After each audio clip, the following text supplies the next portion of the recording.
Yo, what is up guys? Back here with another video. Today we are going to be going over a really cool team that we built actually on stream. I liked it enough where I actually wanted to make a video about it and kind of make it available to you guys so that you guys could actually look at it. If you guys haven't already, make sure to check the links down below where you guys can see my private coaching, where you guys can get coaching from me, where I teach you guys how to team build, all the important skills. Check out my Twitch where I do live educational streams for you guys to learn more topics about Pokemon and VGC in general. And make sure to support me on Patreon if you guys are able to. Definitely helps me make this kind of content and helps me continue to do what I do. So yeah, going right into this team. Oh, actually I should ask you another question. What kind of Pokemon would you guys like to see me build around or potentially make a team on? Also, to let me know in the comments what kind of videos you guys would like to see besides these kind of videos.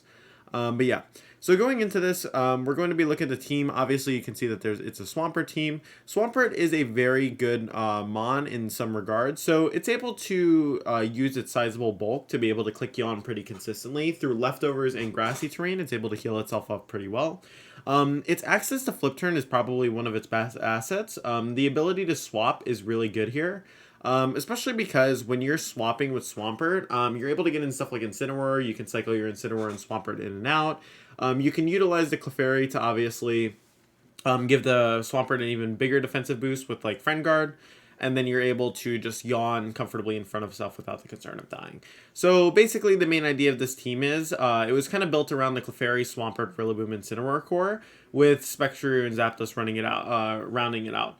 So pretty much what you're going to be doing here is you're going to be spamming Yawn with Clefairy and Swampert early on in the game. Then you're going to be pivoting around with Flip Turn and obviously swapping an Incineroar, Parting Shots, that stuff like that.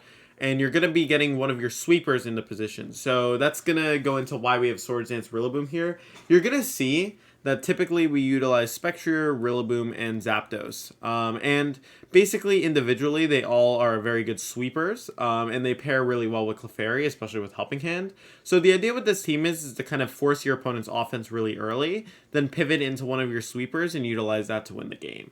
So Swords Dance Rillaboom is actually really good because a lot of times versus Rillaboom, what players will do is they're going to go for a more passive turn, swap an Incineroar, swap something out, and Swords Dance allows you to punish that and then Dynamax your Rillaboom, which puts on a ton of pressure on the opponents, which is like very solid here.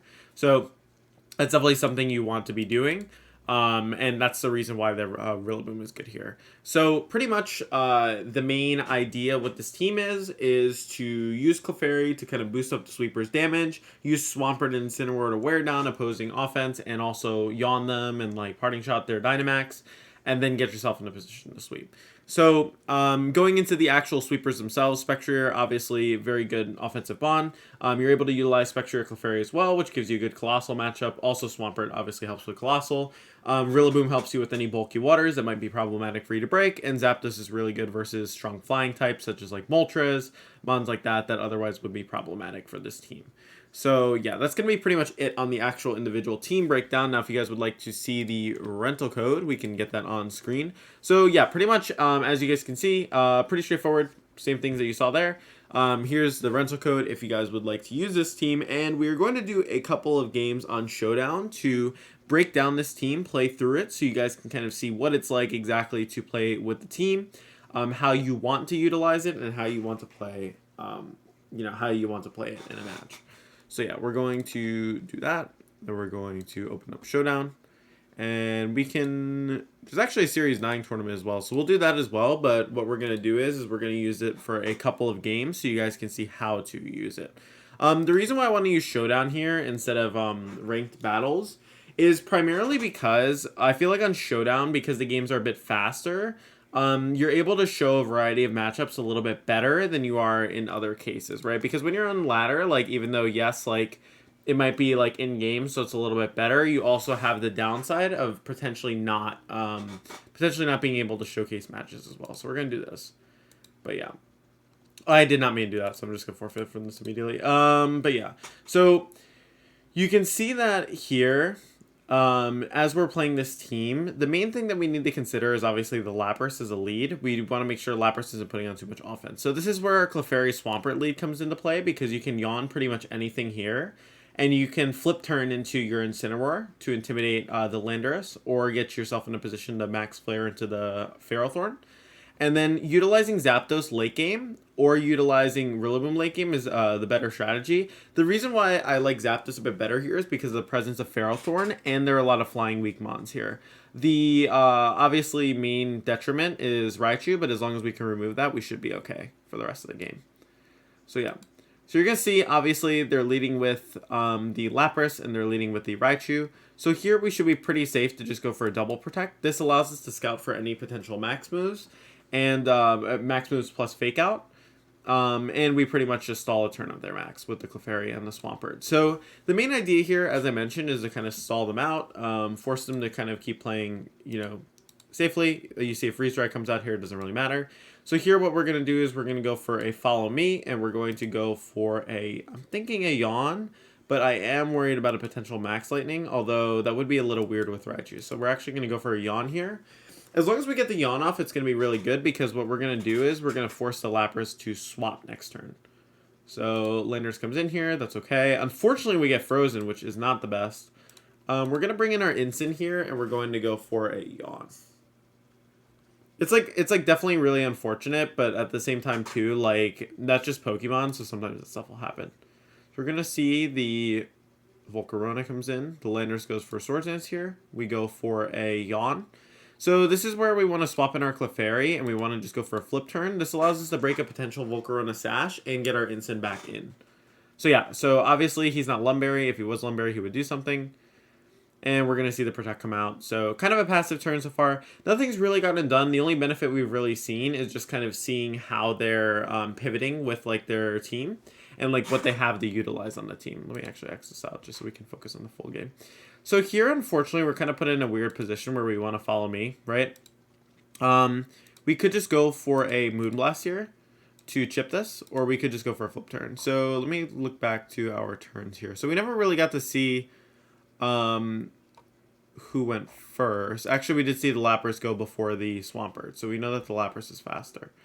So here what we're going to do is we're going to go for a Follow Me, hopefully wake up, and go for a flip turn. Really good here, decided the Dynamax, so it puts us in a good position. Unfortunately, obviously there was no, what's it called, Unthaw, but that's okay.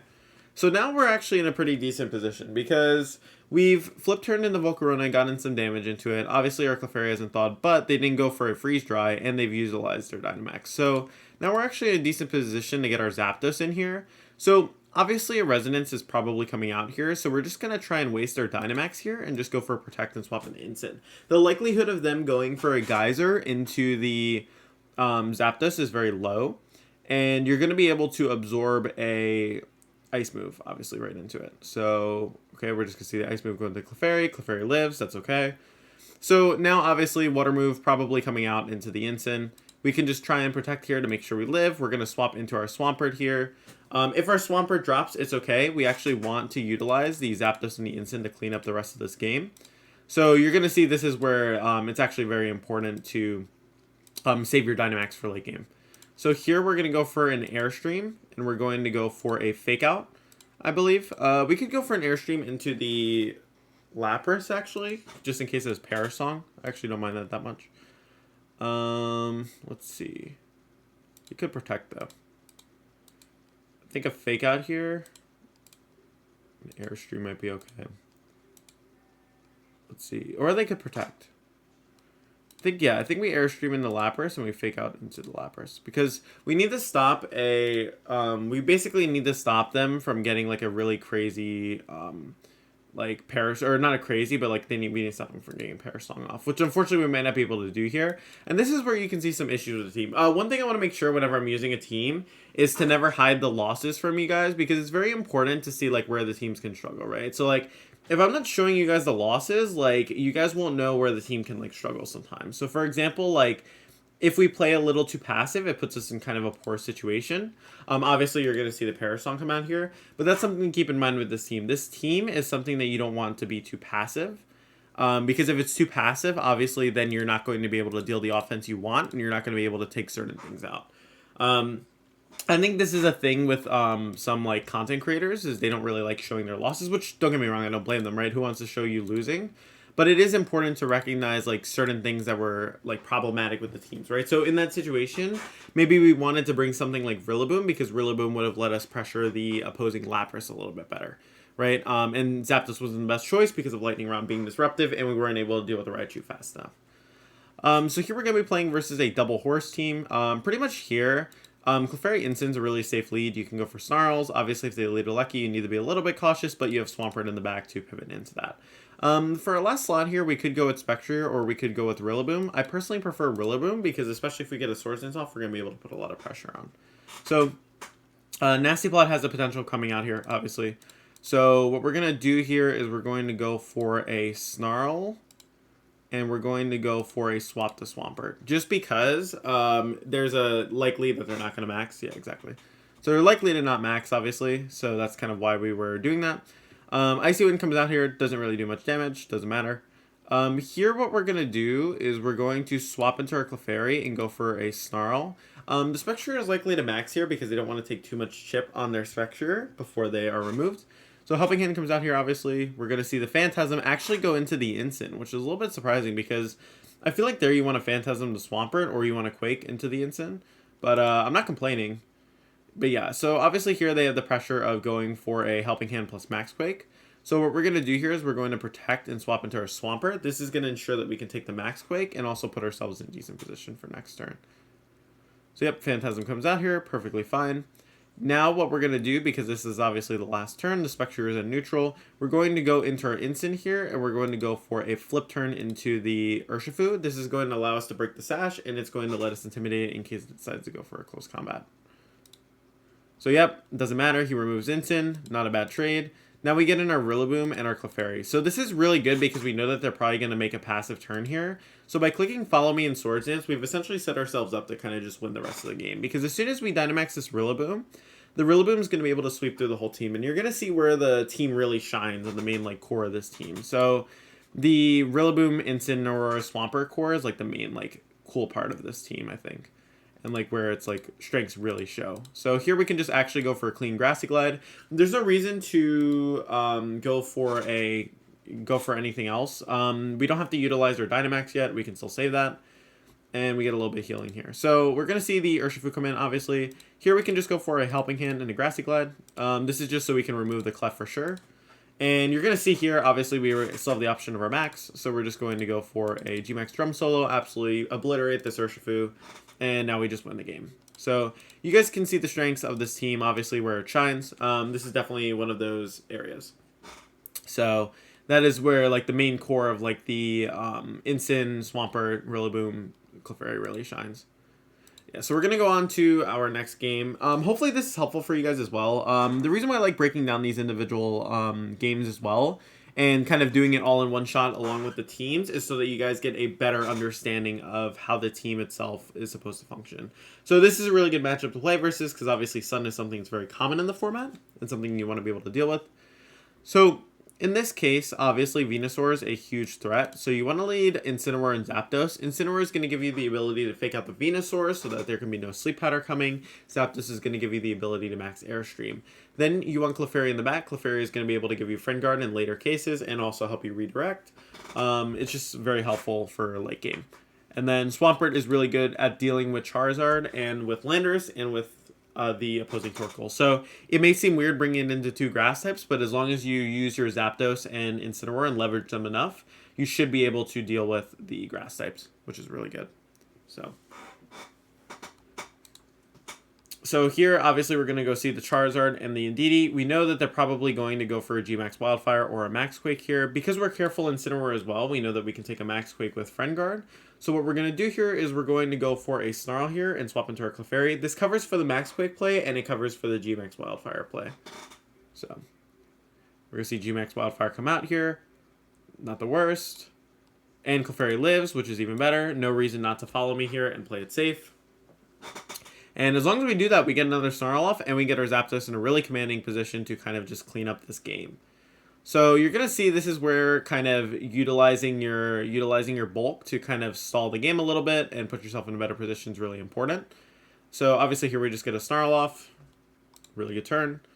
We just get our Zapdos in, and now what we can do here is we can just go for another Snarl and a Max card. The reason why we're going to go for a Max card here is just to prevent the Charizard from doing literally any damage to us. So its Max has essentially just been completely, like, wasted, and there's been, like, no benefit to it Dynamaxing early. So here we just go for a Snarl, we go for a Max Airstream.